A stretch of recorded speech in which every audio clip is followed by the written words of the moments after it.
urumva ngo ibyo bintu byose byabaye ntari mu gihugu, usibye kubibona ku mbuga za interinete, usibye kuba narabibwiwe n'abantu bamwe na bamwe, kuko nge ntago nari ndi mu Rwanda, kugaruka n'ubu ngubu nta rwandiko cyangwa amakuru nigeze mpabwa y'ibyo ngibyo. ubwo rero urumva ntabwo nshaka kubivugaho ibintu byinshi, ahubwo nimara kubikurikirana nzabasobanurira, numva ari byo byiza, nanga kuvuga ibintu ntarabonera ubusobanuro. Ni ukuvuga ko nubwo bivugwa bo ntibigeze bakwandikira bakubwire bati Theo, cyangwa ngo baguhamagara bakubwire bati Theo twaguhagaritse mu itorero rya ADEPR? Njye nabonye ko nahagaritswe nyine mbibonye mu itangazamakuru, nta n'uwampamagaye ngo ambwire ati kuri iyi tariki twabigenje gutya, cyangwa se wenda ngo babibwire n'umudamu tubyumva gutyo. Nganira n'umupasiteri ushinzwe abaririmbyi n'ivugabutumwa, yambwiye ko zimwe mu mpamvu ngo zatumye baguhagarika harimo no kuba utaragaragaraga mu itorero, ngo ukagenda nta ruhushya, hakiyongeraho n'ibyo bavuga ko ngo wabyaye hanze, ibyo ngo akaba aribyo byatumye baguhagarika. Ariko kutaboneka mu itorero, keretse wenda nimba ntarabonekaga aho yabaga yasengeye, ariko iminsi yose ngiye mboneka mu itorero, kuko cyangwa se wenda nkabona wenda atarambonaga muri ADEPR, kuko njyewe ubutumwa mbuvuga mu matorero yose, na cyane ko ariko Bibiliya iravuga ngo mujyana n'ubutumwa mubugeze no ku mpera y'isi, kandi ADEPR ngira ngo no muri Afurika ntago hose hari. Aho ngaho bavuga ko ngo ujya mu yandi matorero udasabye uruhushya, ngo utabisabiye uruhushya, ari nacyo bita ngo ubuzererezi. Ariko kudasaba uruhushya, twebwe aho twemereye gusaba uruhushya ni mu itorero ryacu rya ADEPR, nibo bakwaka rekomandasiyo.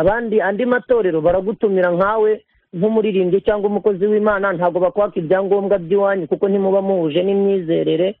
hanyuma rero ntago ahandi babitwaka, ntiwajya rero kujyana ibyangombwa batagutumye. Hari naho nabyakaga nkabijyana muri ADEPR ntibanabimbaze, nkabona niteje nyine stress zo kubishaka z'ubusa.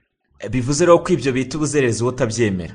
Nese urumva ibyo bintu ari byo. Hari n'ikindi nabonyemo kivuga ngo indirimbo zanjye ngo muri iyi minsi ngo zumvikana ahantu hari abapagani, ngo no mu tubari, ngo icyo nacyo ni icyaha. Ahubwo jyewe numvaga nagahembewe ko nkora indirimbo zivuga Imana, zihimbaza Imana z'ubutumwa, zikagera ahantu abavugabutumwa bandi batagera. Icyo nacyo ntabwo wenda nacyemeye neza, nari buzacyakira ubusobanuro iyo mba mpari. Ariko icyo wenda njye nakwemerera nk'umukozi w'Imana, aho ikosa ryaba riri hose, intego yaryo ni ukurikosora. Numva nta zindi ntambara, icyangombwa ni uko ntareka gukorera Imana, nta n'umutima wo kwanga Imana mfite. Kandi ikindi nzi neza ni uko nzi ko Satani we anyanga urunuka, ndetse ngira ngo runuka cyane. Aho ikosa riri ni he kugeza ubu? Nyine urumva nzajya kubaza, kuko njye ntabwo nahita nishinza amakosa yose icyarimwe cyangwa ngo ngende ndobanuramo. Nzongera njyewe nyine twicare, nakubwiye ko nzaguha amakuru, niyo mpamvu nakubwiye ati sinshaka kubyinjiramo cyane. Numva nawe uzakenera kumenya iherezo ry'ibi bintu. Yego, usibye wenda ibyo bijyanye n'ubuzererezi n'indirimbo zawe ngo kuba zikoreshwa mu bapagani, hari n'ikindi bavuze ngo kijyanye no kuba n'ubusambanyi no kubyara hanze. Iki cyo nicyo Theo? Njye nakubwiye yuko umuntu agiye akakurega, umuntu aguhaye ikirego ukamwumva wenyine utarumva uwisobanura, bisa naho byaba atari ukuri. Njyewe ngomba kubanza nkajyayo nkamenya uwandeze, nkamenya buri kimwe. Niyo mpamvu hagomba kuzazaho inshuro ya kabiri. Ni ukuvuga ko bashingiye ku ruhande rumwe rw'uwakureze? None se nyine batarushingiraho, njyewe hari icyo wigeze wumva mbitangazaho kuva wabyumva? None wowe ko tugufite muri aka kanya wabitangazaho iki? Ibyo uwo muntu wakureze ni ikinyoma cyangwa ni ukuri?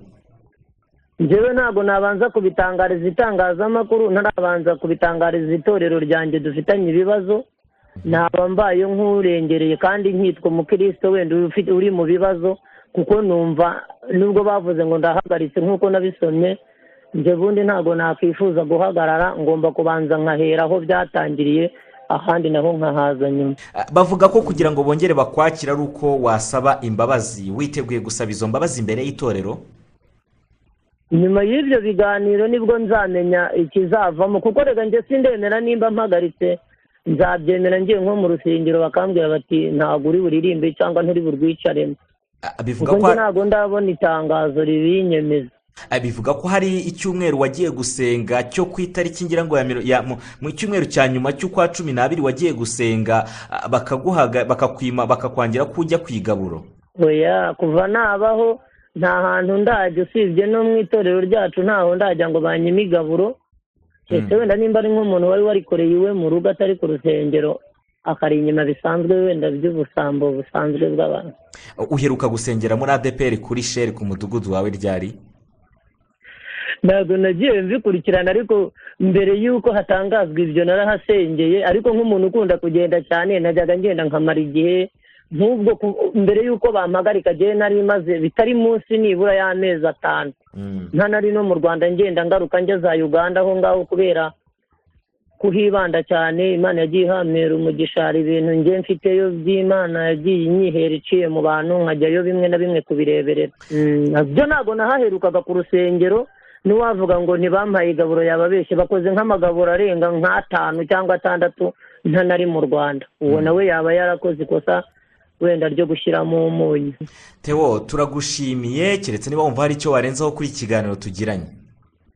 Nanjye ndabashimiye. Ikintu narenzaho nuko nabwira abantu, kuko inkuru iriho cyane n'uyu munsi nuko abantu bazi ko ngo napfuye, niyishyushye cyane, nuko nabwira abantu ko nkiriho ndi muzima, kandi ndi muzima mu buryo bw'umwuka n'ubw'umubiri. Iyo uvuze ubw'umwuka ubwo urashaka kuvuga iki?